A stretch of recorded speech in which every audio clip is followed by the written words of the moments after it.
Good morning children.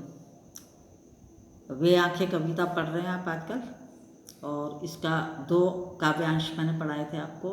आप देखेंगे इसका तीसरा काव्यांश।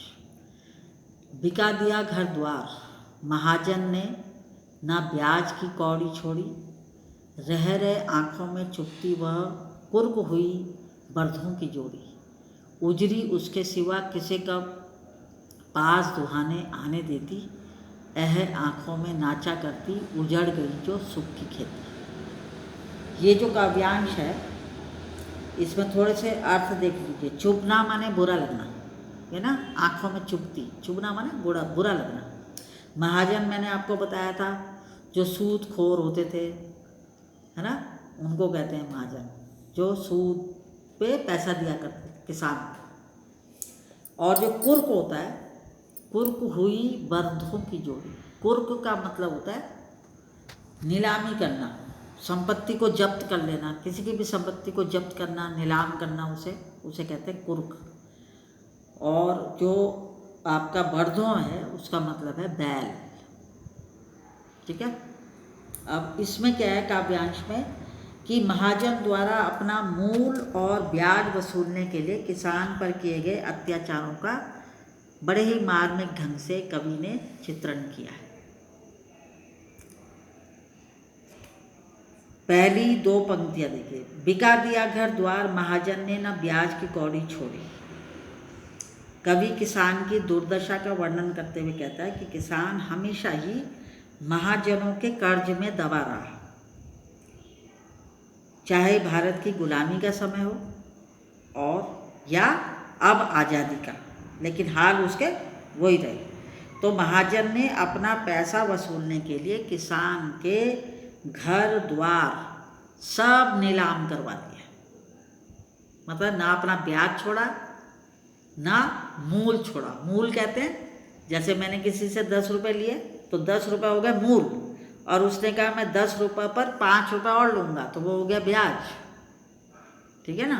तो मूल हो गया 10 रुपये और 5 रुपये हो गया ब्याज। तो ना तो महाजन ने किसान पर उसका मूल छोड़ा, ना ब्याज छोड़ा, और इस चक्कर में उसका घर द्वार सब नीलाम करा दिया। रह गई आँखों में चुभती व कुर्क हुई बर्धों की जोड़ी। तो खेत तो पहले से ही खाली हो गए किसान के, पहले ही खाली करा दिए। अब बैलों की जोड़ी को भी देखते देखते नीलाम करवा दिया। बर्धों की जोड़ी, कुर्क हुई बर्धों की जोड़ी, कि बैलों की जोड़ी जो थी किसान के पास उसको भी नीलाम करा दिया। ठीक है। तो जो किसान को बहुत प्रिय थी, बैल बड़े प्रिय होते हैं किसान, वह जोड़ी आज भी बार बार उस किसान की आंखों में चुभती रहती है। उसे बुरा लगता रहता है कि महाजन ने कैसा किया उसके साथ, अर्थात उसे उसका स्मरण हो उठता है, जिससे उसे बहुत ज़्यादा पीड़ा पहुंचती है, बहुत ज़्यादा कष्ट पहुंचता है। फिर अगली पंक्तियाँ देखिए। उजरी उसके सिवा किसे का पास दुहाने आने देती। उजरी माने सफ़ेद। तो किसान के पास एक सफ़ेद गाय भी थी जिसे वो उजरी कहता था। उजरी का अर्थ होता है वैसे सफ़ेद, लेकिन किसान के पास सफ़ेद रंग की एक गाय भी थी जिसे वो उजरी कहता था। तो गाय भी अपना दूध दुहने के लिए किसान के अतिरिक्त किसी को अपने पास नहीं आने देती। जो रोज़ गाय का दूध धोता है उसी को आने देती है, नहीं तो लात मार देती है।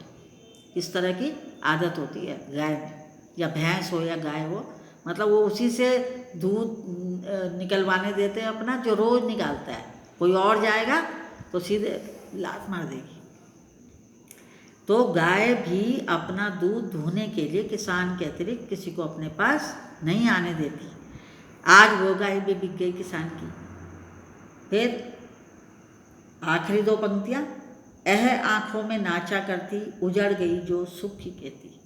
तो उसकी सुख की खेती उजड़ गई थी, अर्थात वर्षों के परिश्रम से बनाया हुआ उसका घर, उसकी धन संपदा, उसकी पशु संपदा सब बिक गए थे, सब नीलाम हो गए थे। तो ये सारे दृश्य उसकी आंखों के सामने नाचा करते हैं, अर्थात वो स्मृति उसे सुखद भी लगती है। जो पहले की यादें करता है वो उसको सुख भी देती हैं, लेकिन वो सब चीज़ें नीलाम हो जाने से उसे पीड़ा भी पहुंचती है। ठीक है, अब थोड़ा सा और समझ लो इसको कि किसान आज तक अपने मतलब किसान ने महाजन से जो भी कर्ज लिया जिससे वो चुका नहीं पाया, तो अपने पैसे वसूलने के लिए महाजन ने किसान का घर ले लिया, गाय बैल सब कुछ उसका नीलाम कर दिया। इससे किसान के सुखमय जीवन का अंत हो गया। तो किसान के ऊपर महाजन का कर्ज था और वो तय समय पर अपना कर्ज उतार नहीं पाया, तो इस पर महाजन ने अपना पैसा वसूल करने के लिए किसान के बैलों की भी नीलामी करवा दी। ठीक है, और फिर जो आपकी ये पंक्ति है ना, रह रहे आँखों में चुभती वह, उसका आशय पूछा जा सकता है आपसे, इसका मतलब बताइए। तो आप इसका आशय कर सकते हैं कि जब भी किसान को महाजन द्वारा पैसे को वसूलने के लिए उसके बैलों की जोड़ी को नीलाम करने का क्षण स्मरण होता है, उसको याद आ जाती है उसकी, तो उसे बहुत अत्यधिक पीड़ा की अनुभूति होती है, उसे बहुत अधिक पीड़ा महसूस होती है।